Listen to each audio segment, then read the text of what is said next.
영상 올린 지 진짜 우리 며칠이 지나지 않았는데 이 부분에 대해서 또 궁금하셔가지고 개인적으로 아는 분들이 톡으로 또 여쭤보기도 하고 영재원 가야가 되는 이유 2인 거죠. 일단 지금 교육부에서 제시되어지고 있는 이 모델은요, 그래서 4차 산업에서 우리가 수학 영재에 대한 이 부분을 한번 근데 그런 부분에서 우리가 교육청 영재교육원보다 왜 대학부설 영재교육원에 대한 이 부분이 더 중요해졌느냐, 지금부터라도 내 생각을 확 바꿔주시기 바랍니다. 그러면 안녕하세요, 학부모님 반갑습니다. 영재원TV 전진호 원장입니다. 영상 올린 지 진짜 우리 며칠이 지나지 않았는데 이 부분에 대해서 또 궁금하셔가지고 개인적으로 아는 분들이 톡으로 또 여쭤보기도 하고 또 메일로도 또 여쭤본 분들이 있어서 이거를 화면으로 또 이렇게 우리 구성을 한번 해보았습니다. 영재원 가야가 되는 이유 2인 거죠. 자, 근데 이 영재원 가야 되는 이유에 대한 부분을 물어볼 때 우리는 영재원 정말 왜 가야 하나요? 이렇게 물어보는 경우도 있고요. 그 다음에 우리 영재원 꼭 가야 하나요? 이렇게 물어보는 경우 있습니다. 영재원 안 가면 안 돼요? 라는 이 질문은 한 번도 받아본 적이 없어요.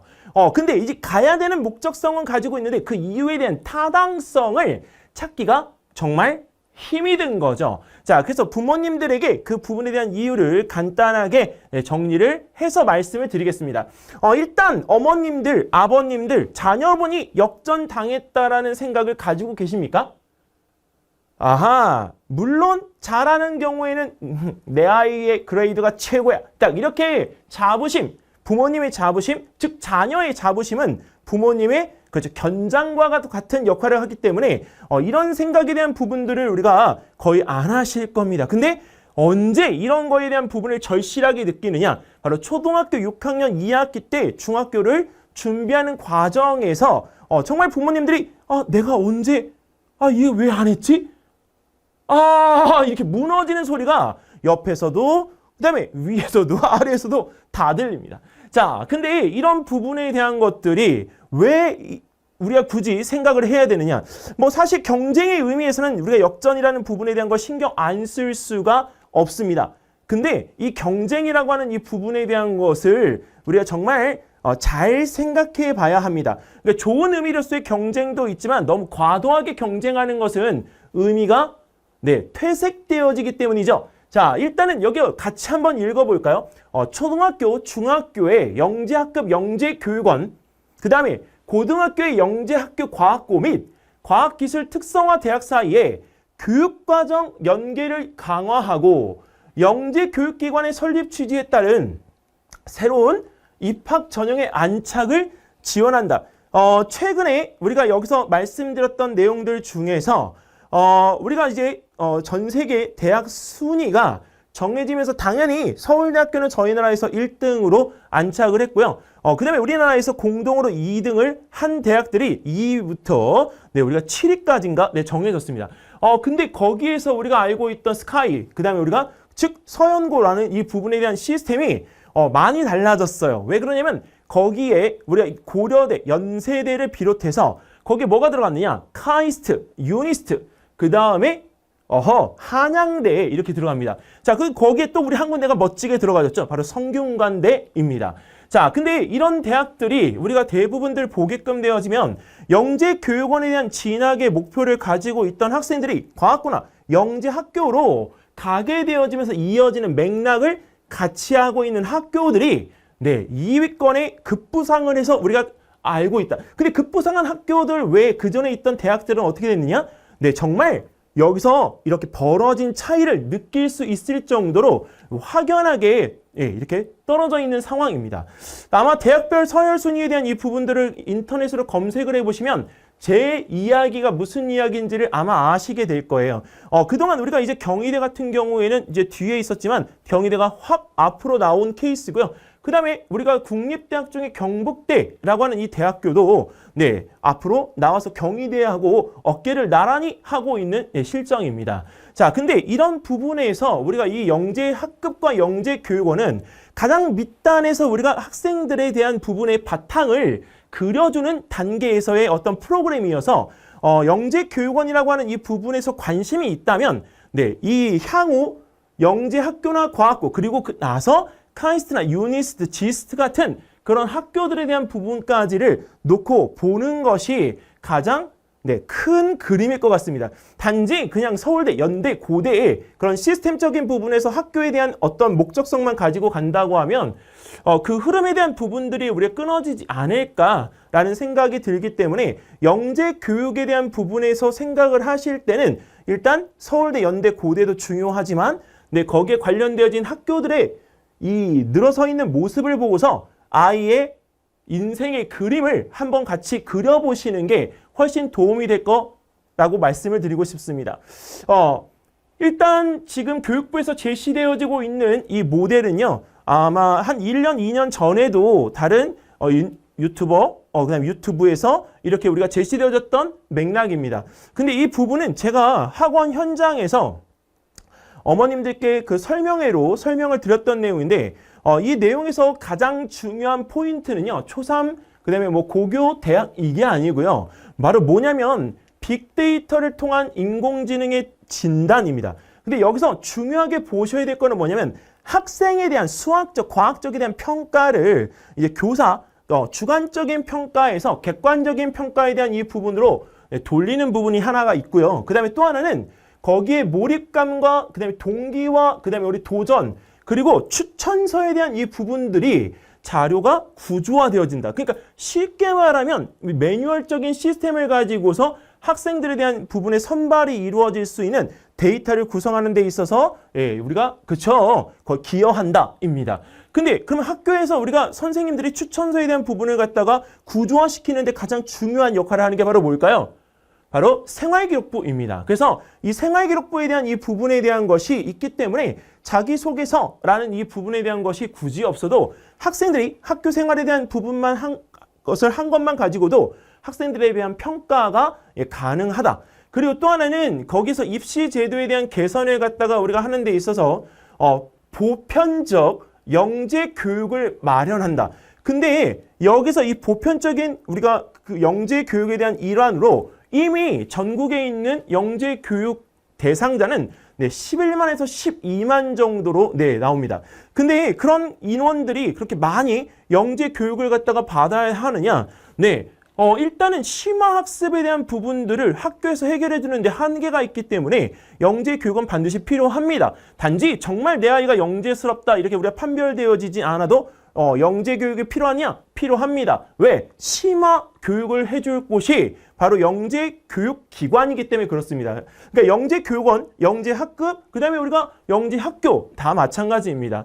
자, 그런데 여기서 그런 부분들에 대한 것들이 왜 필요하냐면 입시 제도에 대한 개선에서 수행과 관찰을 목적으로 하는 것. 2025년도부터 2040년도까지 서울대학교가 탐구에 대한 역량으로 문과, 이과 상관하지 않고 학생들, 신입생들을 선발하겠다고 발표했지 않습니까? 자, 그러면 그런 부분에서 왜 굳이 서울대가 지필고사만으로도 학생들에 대한 선발이 충분히 이루어질 수 있는데 왜 탐구 역량에 대한 평가를 우리가 하기 시작했을까라는 부분에 대한 근원적인 초점을 맞춰서 우리가 한번 고민해 봐야 됩니다. 자, 근데 그런 부분에 있어서 고민해야 될 거는 학생들이 시험을 보고 들어오고 수시 선발을 해서 면접을 보고 들어오고 서류를 통해서 들어오는데 실질적으로 그 부분에서 우리가 원하는 인재상은 아니라는 거죠. 그러니까 여태까지 공부를 잘해온 건 맞습니다. 근데 공부를 잘했다고 해서 탐구에 대한 역량이 뛰어난 건 아니잖아요. 자, 그러면 그 부분에서 공부도 잘하고 탐구 역량이 뛰어난 친구가 있다면 당연히 그 친구를 선발하려고 할 겁니다. 더군다나 우리가 전교에서 우리가 1등부터 10등까지는 거의 차이가 근소합니다. 그러면 전교 1등이 꼭 서울대를 가야 한다는 또는 간다는 이유는 없는 거나 마찬가지입니다. 그럼 1등부터 10등까지의 학생들 중에 탐구 역량이 뛰어난 친구가 있다면 그 친구들을 선발을 하겠다라고 하는 게 이제 대학의 취지로 바뀌어가는 것이기 때문에 우리 전교권에 있는 친구들이 고등학교, 중학교, 초등학교까지 내려오면서 이제는 나의 진짜 역량에 대한 이 부분을 개발해야 되는 것, 그것이 관건이다라고 하는 걸 주지하고 본인의 탐구 역량을 키우기 위한 바로 포트폴리오를 만들어서 본인이 거기에 훈련 아니면 본인이 거기에 맞는 프로그램을 운영을 해야 되는 상황입니다. 어떻게 개인이 그 부분에 대한 걸 운영하냐고요? 개인이 선택해야 되니까 개인이 운영한다고 말씀을 드리는 거죠. 영재의 교육원도 누가 가라고 했습니까?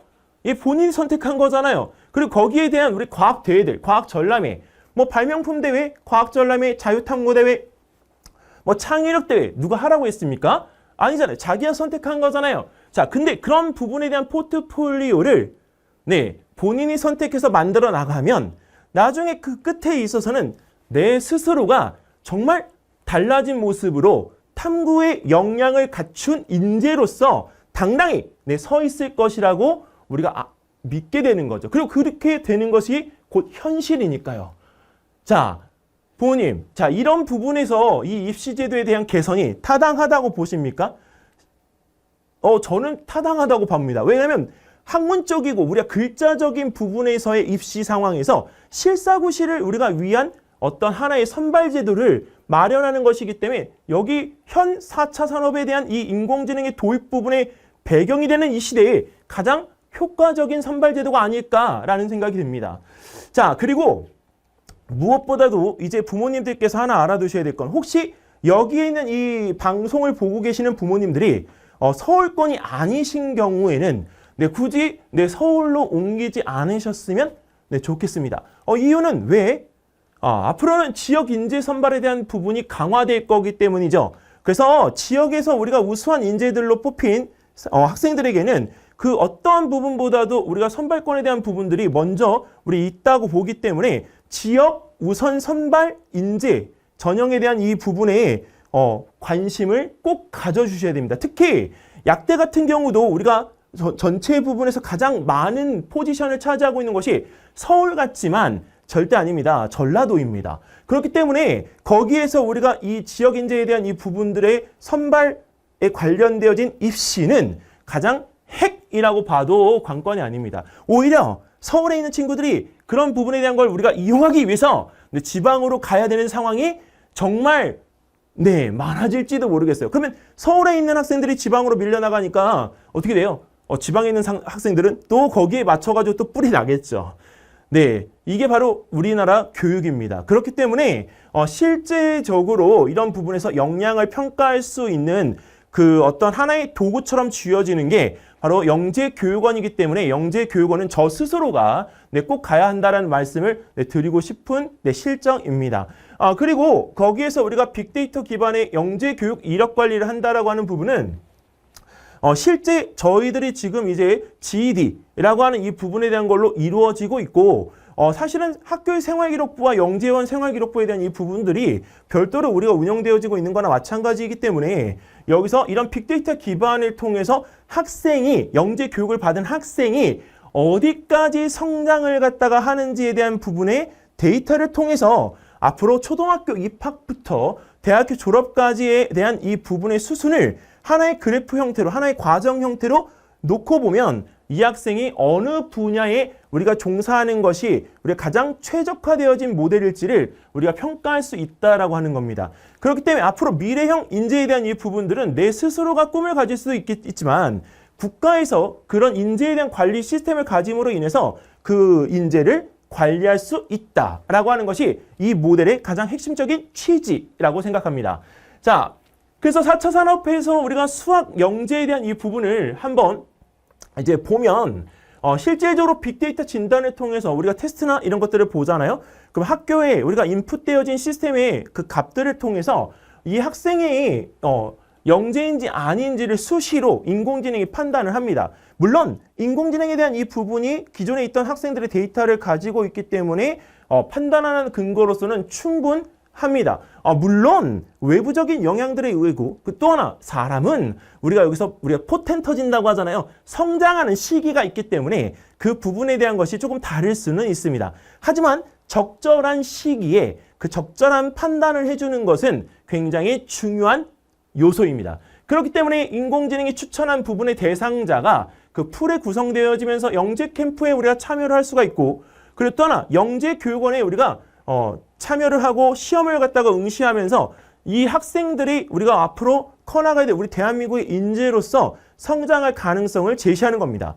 자, 그리고 거기에서 이 인공지능에 대한 이 부분의 분석은 여기서만 끝내는 것이 아니라 추천한 부분에 대한 것을 우리가 분석을 통해서 이 학생의 학습 이력, 즉 학력, 즉 교육에 대한 이력 관리를 우리가 하게 되어지면 나중에 우리가 영재학교 쪽으로의 진학에 대한 부분의 목표를 충분히 할 수가 있기 때문에 실제 영재학교에서도 거기에서 우리가 사립처럼 외부에서 선생님들을 초빙하는 경우들도 있지만 공립의 모토로 국가에서 운영을 하고자 하는 부분이 강합니다. 그래서 서울영재고 같은 경우에도 아마 공립에 계시던 선생님들이 이게 배치되어진 이유들도 여기에 합당한 이유 때문에 그럴 거라고 저는 생각이 되어집니다. 즉 인공지능 기반의 빅데이터 시스템을 어디서부터 초등학교부터 중학교, 고등학교까지 갖추기 위한 모델을 만드는 과정에서의 인력 배치 과정이라고 놓고 보셔야 된다는 거죠. 그래서 우리가 만약에 정말 영재에 대한 이 부분에 대한 시스템을 갖다가 인정받는 걸 주관적으로 하지 않고 객관적으로 하려고 한다면 초등학교 3학년부터 우리가 영재교육 진입 직전에 있는 학년부터 어떻게 해요? 수학적 재능에 대한 부분의 평가를 받고 그 발견할 수 있는 시스템에 노출이 되어져야 된다는 것이 바로 이 시스템에 대한 전체적인 아웃라인입니다. 자, 어떻게 눈에 확 들어오시나요? 이런 부분에 대한 걸 우리가 하고 있는 것이 바로 지금의 현재 영재 교육입니다. 대학부산 영재교육원의 시대가 개막했다고 해도 과언이 아닐 정도로 지금은 과열입니다. 이 대학부산 영재교육원에서 서울교대, 그 다음에 서울대, 그 다음에 그렇죠. 연세대, 그리고 한양대, 성균관대, 그리고 동국대나 이화여대에도 사실 수학과 과학은 아니지만 국어 영재, 미술, 예체능 영재 이런 부분들이 다 있습니다. 그리고 고려대학교, 네, 그리고 또 하나 우리가 이제 여기 가천대학교, 그리고 경기권에서 우리가 최고라고 쳐주는 바로 아주대학교, 네, 이런 부분에 대한 영재원들은 우리가 정말 핫 이슈입니다. 물론 충청도, 충청도는 우리가 공주대학교죠. 그 다음에 또 어디죠? 부산에는 경북대학교죠. 자, 이런 그 거점들에 있는 학교들의 영재교육원에 우리가 최고 탑이 어디냐 이렇게 물어보면 당연히 다 대학부설 영재교육원입니다. 그리고 서울은 이런 부분에 대한 영재교육원이 굉장히 다른 지방보다는 인구상 인구의 어떤 명수, 거주 인구의 수에 따라서 펼쳐지는 것이기 때문에 사실 서울은 많습니다. 교육청 영재원 많죠? 네, 그리고 대학부설 영재원도 지방보다 많습니다. 근데 지방은 그렇지 않아요. 그래서 교육청 영재원에 대한 이 부분의 이슈부터 시작해서 나중에 단계를 밟고 대학부설 영재교육원까지 이어지는 게 흐름입니다. 자, 근데 그런 부분에서 우리가 교육청 영재교육원보다 왜 대학부설 영재교육원에 대한 이 부분이 더 중요해졌느냐? 그 이유는 바로 심화학습 때문에 그렇습니다. 학생들이 최근에는 수학이나 과학을 많이 해오고 또 공부하기도 하면서 사실 학교에서 배우는 내용이 쉬워진 건 사실입니다. 물론 그런 지역이 아닌 곳도 있습니다. 하지만 대학부설 전체적인 어떤 프로그램이 아니면 그 학생들을 만족시키기가 매우 어려운 상황이 되었죠.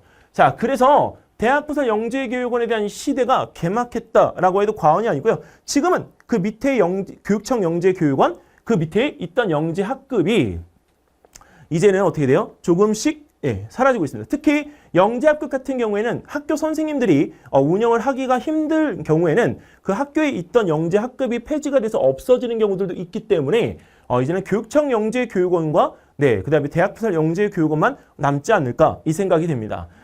자, 근데 대학부설 영재교육원 인기는 왜 이렇게 높은가? 분석을 갖다가 해보면 한 3가지 정도로 얘기를 할 수가 있을 것 같은데 아닌 것도 있고 맞는 것도 있습니다. 일단 복수의 교육 정책이 이과 우대로, 당연하죠. 지금은 이과 우대로 흐를 수밖에 없죠. 왜? 4차 산업이라고 하는 부분에 대한 것들이 인공지능의 흐름을 가지고 있기 때문에 어떤 부분에 있어서건 간에 이과는 그 문과보다 확실한 대우를 받을 수밖에 없고 선호도가 높아질 수밖에 없습니다. 그리고 출발점 자체가 이제 이과에 대한 부분은 영재교육원으로 인식되고 있기 때문에 여기서 영재교육원의 인기는 높아질 수밖에 없죠. 특히 그 성균관대나 한양대와 같이 이과 전용 대학들이 있잖아요. 그러면 그 대학들에서 운영하는 영재교육원은 당연히 인기몰이를 할 수밖에 없습니다. 자, 그리고 대학부설 영재원을 2, 3년간 꾸준히 다닌 학생들이 나중에 어떻게 되느냐? 영재학교나 과학고를 진학하는 경우들이 많죠. 근데 사실은 그 학생들이 영재원에 다녔기 때문에 영재고나 과학고를 가는 게 아니고요. 거기에 있는 부분에서 그 목적을 가지고 어릴 때부터 준비를 많이 해왔기 때문에 갈 수가 있는 겁니다. 영재교육원은 거기서 우리가 하나 이렇게 거쳐가는 맥락인 거지 영재교육원을 나왔다고 해서 영재학교나 과학고를 꼭 갈 수 있는 건 아니라는 사실을 부모님들께서 우리가 꼭 아셔야 됩니다. 오히려 영재교육원에 우리가 있기 때문에 동기부여를 받아서 내가 영재학교나 과학고에 대한 희망을 갖다가 우리가 이렇게 작게 가지고 있던 걸 이렇게 부풀릴 수는 있습니다. 하지만 거기 출신이라고 해서 이 과학고나 영재학교를 너무 가볍게 생각해서 갈 수 있다라고 하는 그 부분에 대한 어떤 가벼운 생각은 좀 안 하셨으면 좋겠습니다. 그리고 또 하나 영재교육원을 우리가 나오면 보통 의대나 치대나 약대나 한의대 모두 지원을 갖다가 하는 경우들이 많죠. 근데 사실 저는 개인적으로 의대를 가기 위한 영재교육원이라는 부분은 수식어를 쓰지 않았으면 좋겠습니다. 이유는 사실 이제 의치학이라는 이 부분에 대한 것들이 우리가 의대를 가기 위해서 영재교육원에 대한 부분이 하나의 어떤 수단이 되어져 버리면 영재교육원 기본 취지에 대한 것도 어긋날 뿐더러 우리가 거기서 논리적인 어떤 인재상, 그 다음에 우리가 컴퓨터적 사고를 가지고 있는 어떤 인재상들을 갖다 만들어내는 과정에서 실제로 우리가 좀 약간 다른 방향으로 가고 있는 형태의 교육을 받을 수가 있거든요. 물론 공부를 잘하면 의대를 가고 싶은 마음 이해합니다. 그리고 치대 가고 싶은 마음 이해합니다. 약대, 한의대 다 똑같죠. 근데 영재교육원은 순수하게 심화스러운 곳입니다. 이게 쉽게 말하면 내가 배운 공부에 대한 부분을 지극히 학교에서 해결하지 못하기 때문에 그 부분에서 심화에 대한 부분을 깊이 공부할 수 있는 방법을 배우는 곳이라고 생각하기 때문에 여기서 의대나 이런 부분에 관련되어진 것에 직접적으로 우리가 생각이 돼서 지원을 하는 사례는 결코 없었으면 좋겠습니다. 차라리 나중에 여기에서 이제 조금 더 확장을 해서 자신의 진로를 찾던 과정 중에 이런 부분이 눈에 띄면 우리가 그것을 선택할 수는 있지만 여기서 이 목적으로 영재원을 간다? 그거는 맞지 않습니다. 혹시 의치학에 관계되어진 부분에서 영재교육원을 선택해야 된다라는 생각을 가지고 계신 부모님들은 지금부터라도 생각을 확 바꿔주시기 바랍니다. 그러면 진짜 자녀의 공부가 탄탄해지는 이 모습과 함께 성장했을 때 자신의 꿈, 진로를 정확하게 찾아갈 수 있는 자녀의 모습을 보실 수 있습니다. 자, 서울시 영재교육원의 영재학급은 이렇게 기관수로는 우리가 총 293개가 있고요. 그 다음에 학생 수는 18,000명입니다. 아까 11만 명이라고 했는데 에헤이 그거는요 전국입니다. 2018년도 기준으로 약 11만 명이 영재 교육을 받고 있는 상황이고요. 여기는 초등학생, 중학생, 고등학생 이 세 부분이 모두 다 이루어진 숫자가 11만이다. 이렇게 생각하시면 되겠습니다. 그러면 우리가 내 아이가 합격할 수 있는 영재교육원이 있을까? 있죠. 있어요. 근데 이 얘기를 드리면 잘 안 들으세요. 왜? 무조건 서울에서는 서울교대가 무조건 대빵이야. 그리고 중등부 올라갈 땐 서울대학교가 대빵이야. 그 다음에 우리가 여기 충청도에서는 공주대 최고야. 경기 아주대 아니면 안 돼. 이렇게 다들 생각하고 있기 때문에 실제로 이 얘기가 잘 먹히지 않습니다. 근데 저는 개인적으로 이 부분에서 우리가 X와 우리가 어떤 선택에 대한 이 부분을 갖다 해야 된다고 하면 일단 아이하고 상생이 좀 맞아야 되지 않을까. 아이의 성향을 고려해서 영재교육원을 보내야 되지 않을까. 그래서 만약에 좀 일찍 갈 수 있는 친구라고 하면 합격을 해서 우리가 승급, 심화과정까지 그 심화과정에서 사사과정까지 올라갈 수 있는 2년에서 3년의 코스를 저는 끝까지 갈 거를 저는 추천을 드립니다. 이유는 그렇게 한 친구들이 영재고 과학고를 가지 않아도 나중에 입시에서 확연한 결과를 내기 때문이죠. 사실 영재교육원을 가는 이유는 사고에 대한 부분도 사고지만 어떤 약간 그런 탐구적인 부분의 역량의 트레이닝이라고 하는 부분이 있습니다. 그래서 저는 개인적으로 사사과정까지를 꼭 갈 수 있으면 좋겠다라는 말씀을 드리고 싶습니다. 자, 그러면 제가 하나를 알려드릴게요. 지금 여기 이 영재교육원, 서울시에서만 운영하고 있는 영재교육원은 총 우리가 세 가지로 우리가 나뉩니다. 어떻게 나뉘냐면 미래창조과학부의 승인난 5곳과 그 다음에 교육부 승인난 1곳, 그다음에 서울시 교육청에서 승인난 13개 기관이 있습니다. 근데 여기서 서울대나 연대, 그다음에 서울교대, 그리고 가천대학교하고 대진대학교 과학영재교육원을 포함한 곳은 창조부에서 운영하는 곳이고요. 그다음에 우리 교육부 승인을 받은 서울여자대학교 정보보호영재교육원은 우리가 보안에 관계되어진 부분에 대한 것을 굉장히 잘한다라고 소문이 나 있는 곳입니다. 그래서 만약에 우리가 의대 쪽에 관련해서 인공지능에 대한 어떤 보안에 관련되어진 부분에 대한 관심을 가지고 있다? 그럼 거리는 좀 멀지만 서울여대 정보보호영재교육원에 대한 관심도 가져볼 필요가 있습니다. 자, 그리고 서울시 영재교육원에 승인받은 고려대학교, 서울교대는 여기는 이 부분에서 우리가 소프트웨어 영재원이 이 서울교대에서 운영하고 있는 120명 선발 과정에 정보심화하고는 별도로 운영되고 있기 때문에 여기서 우리가 이거는 따로 관심을 가져주셔야 되고요. 근데 성균관대학교는 인문사회영재교육원입니다. 한양대학교 소프트웨어 영재교육원 등등등. 그래서 이렇게 해서 우리가 한 대학에서 여러 개의 영재교육원을 운영하는 경우들도 있습니다. 자, 그래서 이런 대학교들의 우리가 영재교육원에 대한 부분들이 있고, 실제로 우리가 음악 영재, 그리고 우리가 미술 영재에 대한 부분들도 있기 때문에 자신이 맞는 영재교육원에 가서 이 부분에 대한 것들을 좀 배우면 본인 스스로의 꿈을 지향하는 데 있어서 굉장히 많은 도움이 되지 않을까 생각이 됩니다.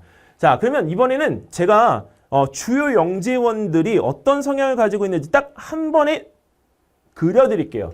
일단은 영재원은 이 부분이 제가 대치동에서 우리가 강의를 갖다 하기 시작한 게 2013년도부터니까 2013년도부터 지금 딱 2022년 10년이네요 벌써.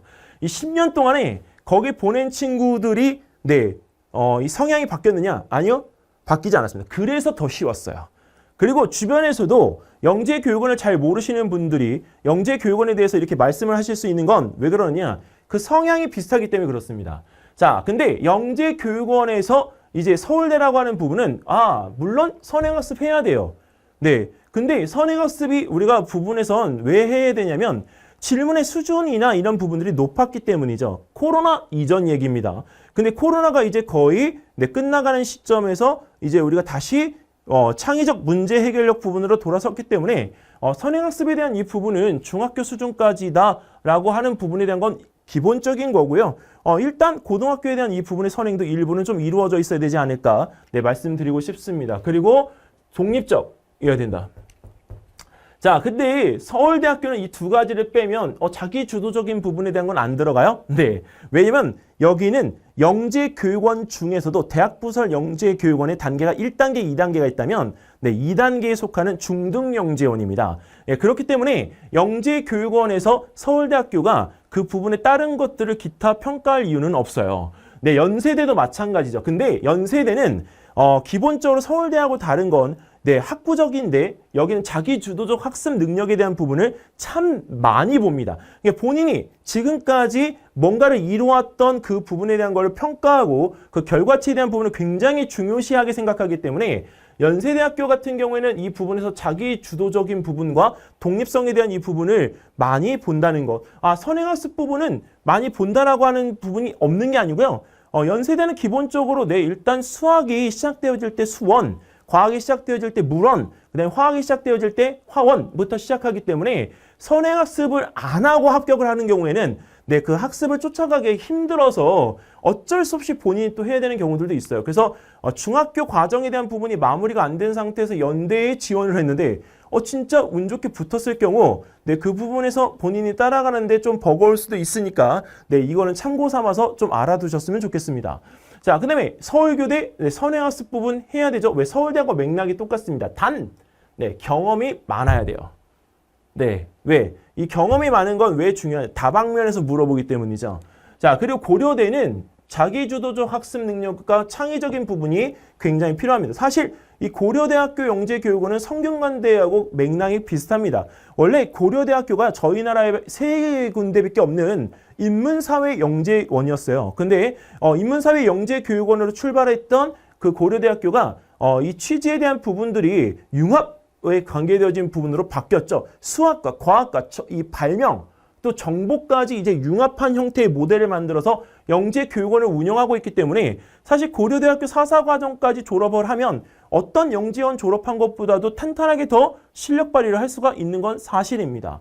그래서 자기주도적 학습 능력, 창의적 학습 능력, 경험이 많아야 된다. 이거는 네. 그래서 고려대학교 영재교육원은 선발 과정이 가천대하고 마찬가지로 네, 탐구활동에 관계되어진 부분이 우리가 이제 과제물로 나오는 것을 연차별로 계속 해서 평가를 받는 시스템으로 바뀌었기 때문에 고려대학교 영재교육원에 관심이 있으신 분들은 매년 3월을 주의 깊게 봐주시면 되겠습니다. 한양대학교 영재교육원은 올해는 쉬지만 일단 선행학습에 관계되어진 부분과 독립적 창의적인 부분에 대한 것들이 많이 여기서 이 창의적인 부분이 많이 들어가는 영재원들의 특징 혹시 아시나요? 네, 바로 소프트웨어입니다. 네, 그래서 기본적으로 정보, 수리 정보, 즉 소프트웨어에 관계되어진 부분에 일목요연한 정보 영재원들이라고 불리는 것들은 창의적인 부분에 대한 것들을 많이 원하기 때문에 사실 가서 내가 창의성이 없다고 하더라도 창의성을 많이 발휘해 보려고 노력을 해야 되는 영재원들입니다. 자, 이런 전체적인 지표가 있으면 좀 그렇죠. 관심을 갖기가 좀 쉽죠. 그리고 나중에 판단하기도 좀 쉽습니다. 자, 그리고 영재원 합격자들의 대부분들의 공통점은 일단 암기를 잘 하지 않습니다. 네, 그리고 이해 위주로 모든 것들을 다 이제 하려고 하고, 그리고 이 표현 능력 자체가 여러 가지로 다양하게 우리가 하려고 하는데 어른들은 이 부분에 대한 표현이 틀리다고 이야기를 합니다. 근데 표현에 대한 부분들을 다양하게 노출시킬 수 있도록 이렇게 좀 트레이닝, 그 다음에 말을 갖다가 우리가 여기서 받아쳐 주실 때 그런 부분에서 약간 이렇게 다양성에 대한 부분들을 이렇게 좀 유도해 주실 수 있으면 이미 합격자는 아니지만 이미 영재원 준비를 하고 있는 거나 마찬가지입니다. 자, 그리고 다양한 생각에 대한 이 부분들을 우리가 표출시킬 수 있도록 좀 해주시면 영재원에 합격하는 데 있어서 많이 도움이 될 것 같습니다. 자, 마지막으로 영재교육원 왜 보내야 되느냐, 한마디로 딱 요점을 정리해보면 딱 이 문구가 맞을 것 같습니다. 습관을 조금 바꾸기 위해서 영재교육원을 가야 한다라는 것이 마지막 요약 정리입니다. 자, 일단은 이렇게 해서 영재교육원에 관계되어진 부분에서 왜 가야 되는지 설명을 드리는 2 버전에 대한 이야기를 다 완료를 했는데요. 좀 도움이 되셨는지 모르겠습니다. 이렇게 영재교육원 왜 가야 되는지 말씀을 드리려고 하다 보니까 빠르게 많은 이야기들을 했는데 조금 제 말이 빠르신 분들은 좀 이렇게 2배속이 아니라 이제 배속을 좀 줄여서 이렇게 좀 늘어지게 들으시면 될 것 같고요. 그리고 이제 도움이 되신 분들은 이제 아시죠? 구독과 좋아요 눌러달라고 말은 안 하지만 제 희망사항이지만 그래도 해주세요. 자, 그리고 또 하나는 지금 제가 이런 영상을 찍게 된 거는 어머님들의 요청 때문이에요. 그래서 어머님들이 그렇게 요청을 해주시면 제가 영재교육원에 관계되어진 부분들은 그래도 적지 않게 알고 있다라고 저는 생각을 하고 있거든요. 그래서 제가 준비할 수 있는 부분들에 대한 것들을 이렇게 준비해서 설명을 드리는 시간을 갖도록 하겠습니다. 자, 오늘도 유익한 시간이었기를 바라면서 저는 다음에 또 준비해서 돌아오도록 하겠습니다. 감사합니다. 안녕히 계세요.